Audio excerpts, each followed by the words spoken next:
Precalculus, the unit circle. Okay, and then the second half of the course, we're going to be referring back to this particular item, the unit circle, repeatedly. And you will be asked to refer back to it as well when you get to calculus class next year. So in order to develop the unit circle, first of all, to understand what the unit circle actually is, the reason they call it that is because the circle itself has a radius of 1 unit. All right, so if I place a circle on the xy axis on the coordinate plane with a radius of 1 unit, that would be considered the unit circle. And if that were the case, that would mean that the coordinates of the points on the axis, if it was the unit circle, the point on the x-axis, on the positive side of the x-axis, where the unit circle intersects the x-axis, would have to be 1, 0. Where the circle crosses the positive y-axis, if the radius was 1 unit, that would mean that coordinate would be 0, 1. On the negative x-axis, because the radius is 1 unit, the coordinates would have to be negative 1, 0. And the negative y-axis, because the radius is 1, that would have to be 0, negative 1. So that is what the unit circle, the coordinates of those points for the unit circle would be. Now, the unit circle, you can see in this case here, is broken down into many parts. And the first way that I like to break it down is by looking at the quadrants. And if we start at in working with degrees, we know that the circle is 360 degrees. And therefore, if we had an angle that started and stopped right along the x-axis, that would be 0 degrees. And then if we worked our way around the circle, we all know that at that point, halfway around, or up here at the end of the first quadrant, would be 90 degrees. And halfway around the circle would be 180. And we go another 90 degrees, that would be 270. And then the whole way around the circle would be 360. So that's one way of breaking the circle apart. And you can see that each quadrant's broken down. And what I'd like to do to find the degree measures in my unit circle is to break each quadrant in half. So halfway through the first quadrant would have to be 45 degrees. And then I use that idea of 45 degrees as I work my way around the unit circle. And I just continually add 45 to get halfway through each quadrant. So 45 plus 45 is going to get me 90, which takes me here. Then if I add another 45, that's going to get me 135. Add another 45 is 180. Another 45 is 225. Another 45 is 270. Another 45 is 315. And then another 45 would take us right back to 360 degrees. So the first thing I do in considering the unit circle, I know that the entire circle is 360 degrees. Then I break it down into quadrants, 90, 180, 270, and 360. Then I break each quadrant in half and divide and use the idea of 45 degrees. Once I realize that halfway through the first quadrant would be 45, I work my way around using the 45. Now what I do to figure out the rest of the remaining angles in terms of degrees, each quadrant I'll break down into 3 parts. So if I take the first quadrant, which is 90 degrees, divide that by 3, that would mean that this third of the first quadrant would have to be equal to 30 degrees. And then I use that and continually add 30 my whole way around the circle for every third. So 30 plus 30 is 60, plus 30 is 90, plus 30 is 120, then 150, 180, 210, 240, 270, 300, 330, and then it takes us all the way back around to 360. So the way the unit circle is broken down in terms of degrees is the way I just demonstrated.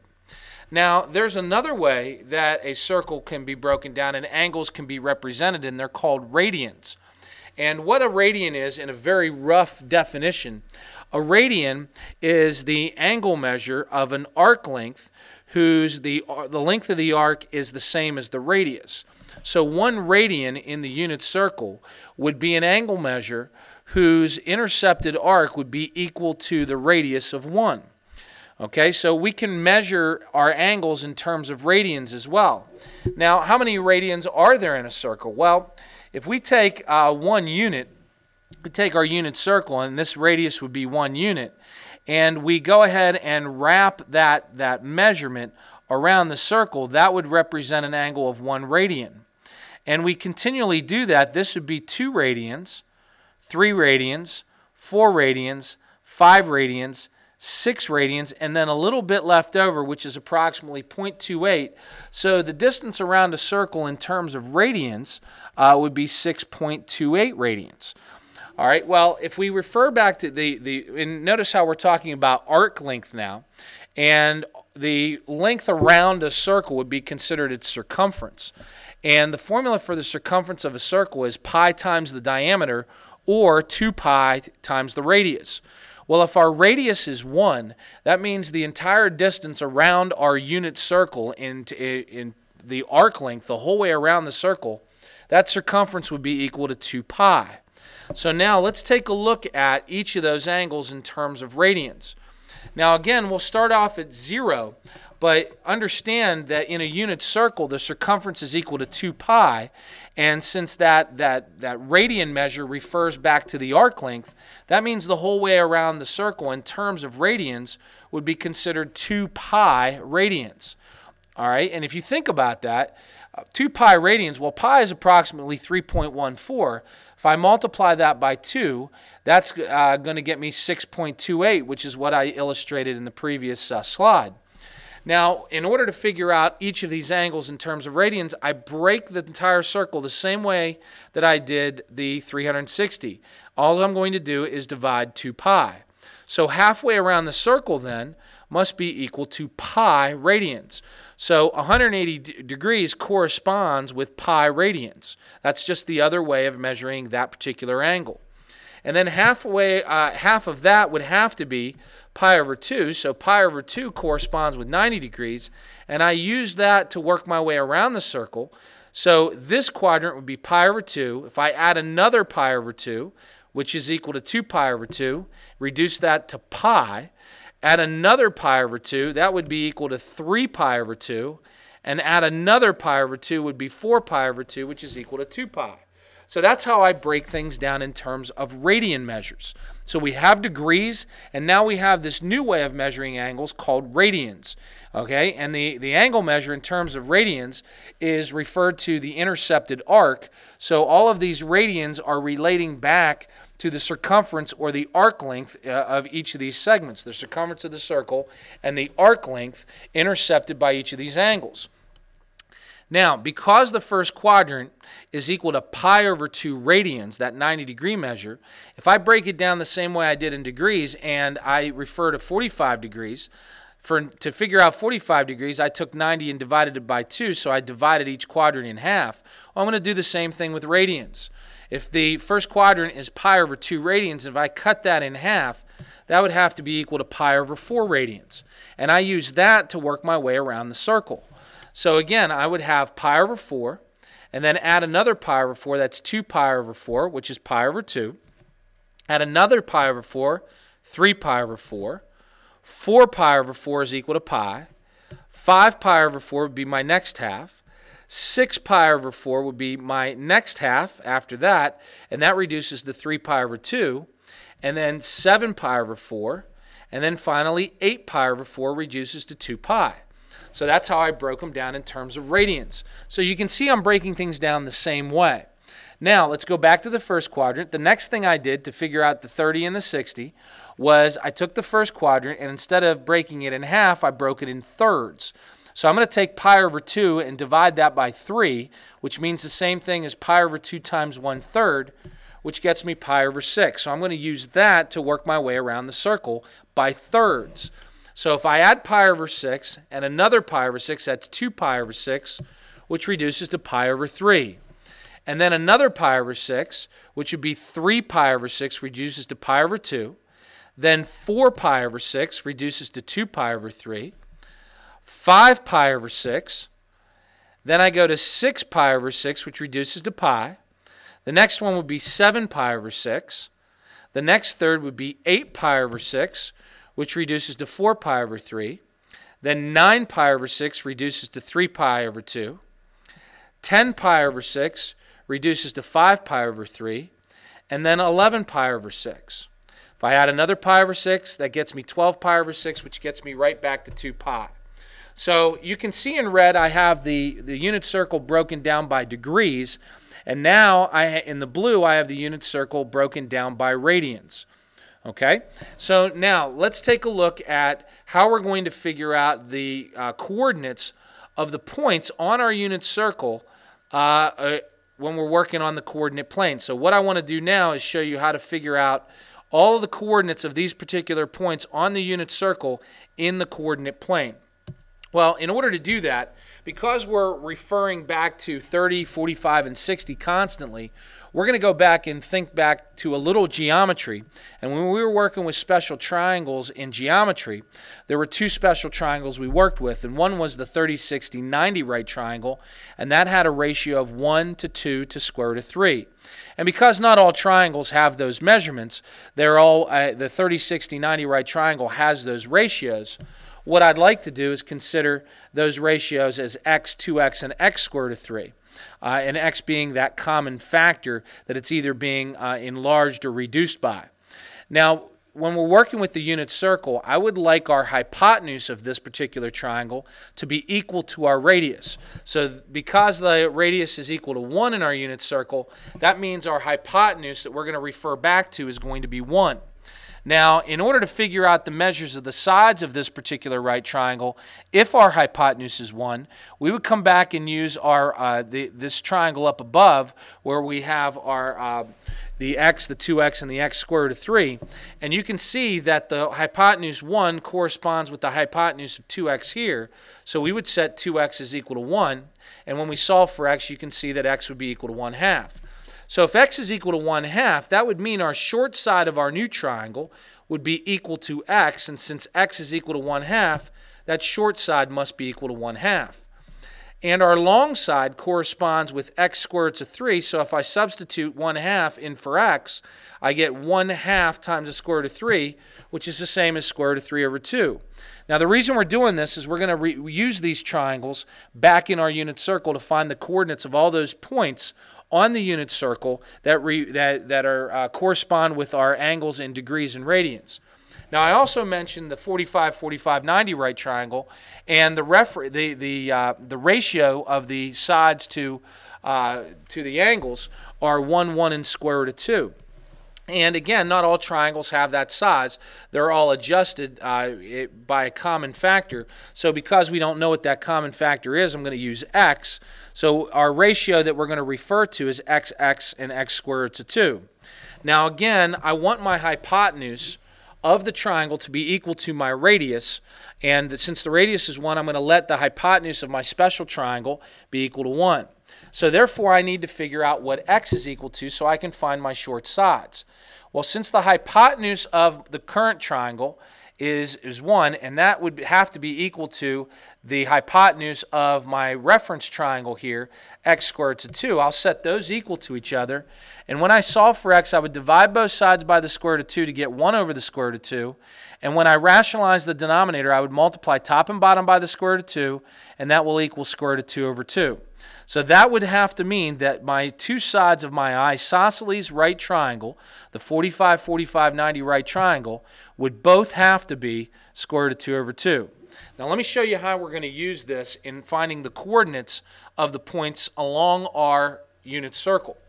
Okay, so let's take a look at the first quadrant. Again, once you have the first quadrant figured out, you can see how if you work your way around the circle going quadrant by quadrant, there's a pattern that forms, and they all refer back to the first quadrant. All right, well now let's take a look at the coordinates of this point for a 30-degree angle or a pi over 6 radian angle on our unit circle. To find the coordinates of that, what I'm going to do is I'm going to look at my 30, 60, 90 right triangle. And you can see how that 30-degree angle fits right in there perfectly. Now, in order to find the coordinates of that point, if you think about the coordinate plane, to find the coordinates of any point on the coordinate plane, you start at the origin, and then you work your way along the x-axis, and then you figure out how high you're going to move up or down. So if I work my way along the x-axis, I would go right square root of 3 over 2, and then I would have to go up 1/2 to get to that particular point. So that means my x-coordinate would be square root of 3 over 2, and my y-coordinate would have to be 1/2. Okay, so you can see how we can come up with the coordinates and using our special right triangles. Now let's take a look at the 45-degree angle, or our pi over 4 radian angle, and we're going to refer to the 45-45-90 right triangle, or isosceles right triangle. And you can see that if we start at the origin, we would have to go right square root of 2 over 2, and then up square root of 2 over 2 to get to that particular point on our unit circle. So therefore, the coordinates of that point must be square root of 2 over 2, comma, square root of 2 over 2. Now the last one is the 60-degree angle in the first quadrant. So we're going to go back and we're going to use our 30, 60, 90 right triangle, but I'm going to flip it on its side so that the 60-degree angle fits in there nicely. And to get to that point, starting from the origin, we would go right 1/2 and then up square root of 3 over 2. So the coordinates of that point must be 1/2, comma, square root of 3 over 2. Okay, now we're going to use those to figure out the coordinates of all our other points in all the various quadrants. So let's move to the second quadrant. And what I'm going to do is I'm going to start at the x-axis and work backwards. Okay, and what we're doing is actually a thing called reference angles, and we'll talk about that a little bit more as we move along. But for the time being, you don't need to know a definition or anything like that, but just start at the x-axis and work backwards. So we're going to look at this small angle right here, and the angle that fits right in there would be the 30-degree angle. So we're going to use our 30, 60, 90 right triangle, and in order to get to the coordinates of this point, starting at the origin, we would have to go left square root of 3 over 2, and then up 1/2. So the coordinates of that point must be negative square root of 3 over 2, comma, 1/2. If we work our way back up the second quadrant from the x-axis, the next angle that would fit in, okay, next triangle would be the 45, 45, 90 right triangle again. We would have to go left square root of 2 over 2, and then up square root of 2 over 2. And you can see how that 45-degree angle fits right in there. If I start at the x-axis and work my way up, if I take 180 minus the 135, that will equal 45 degrees. So that'll tell you, if you really have to break this down again, you can figure out which triangle you're going to refer back to. And that's why they call them reference angles, because we're referring to them. Now, in order to get to that point, we would go left square root of 2 over 2, up square root of 2 over 2. So those must be the coordinates negative square root of 2 over 2, comma, square root of 2 over 2. In the next one, again, we're going to start from the x-axis, work our way up. We would go to the 120. If I subtract 180 and 120, I get 60. So 60 would be that reference angle that I was talking about. And we would go left 1/2, up square root of 2, or up square root of 3 over 2. And that would be our coordinates. Moving down into the third quadrant, okay, again, starting at the x-axis and are working our way around. If I take a look at the difference between 180 and 210, that's 30 degrees. So that would be our reference angle. And looking at that triangle, to get to this particular point, we would go left square root of 3 over 2, down 1/2. So those would be our coordinates, negative, negative. The next one, okay, if we look at the distance between 180 and 225, that's 45 degrees. So that would be our reference angle. And looking at that triangle, starting at the origin, we would go left square root of 2 over 2 and down square root of 2 over 2. So our coordinates would be negative, negative. And finally, between 180 and 240, there's a difference of 60 degrees. So that would be our reference angle. Starting at the origin, we would go left 1/2, down square root of 3 over 2, and that would be our coordinates, negative, negative. Moving into the fourth quadrant. Again, starting at the x-axis and working down. Okay, from the x-axis, we have 360 and 330. That's a difference of 30 degrees. That would be our reference angle. To get to the point that corresponds with that, we would go right square root of 3 over 2 and down 1/2. So we would have a positive x coordinate and a negative y coordinate. In the next one, between 360 and 315, okay, that is 45 degrees. So I'm going to use that triangle. To get to that point that corresponds with that angle, we would go right square root of 2 over 2 and down square root of 2 over 2. So that would turn out to be a positive x value and a negative y value. And finally, between 360 and 300, there's a difference of 60 degrees. So that's going to be my reference angle. I'm going to use the 30, 60, 90 right triangle. And I would have to go right 1/2, down square root of 3 over 2 to get to the point that corresponds with that angle. And that would have to be a positive x coordinate and a negative y coordinate.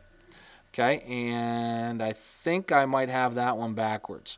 Okay, this one right here, I'm glad I caught that. Okay, this one right here should be positive 1/2 and negative square root of 3 over 2. So make sure you make reference to that. Should be positive 1/2 and negative square root of 3 over 2. Sorry about that. Okay, so I didn't catch that when I was going through producing this, so I'll have to go back and fix it. All right, the next thing, and you can see that as you work around the quadrants, you see these words positive and negative. And what I refer to there are, we're going to be working with the trig functions, sine and cosine and tangent. We're also going to be working with their reciprocal functions, cotangent, secant, and cosecant.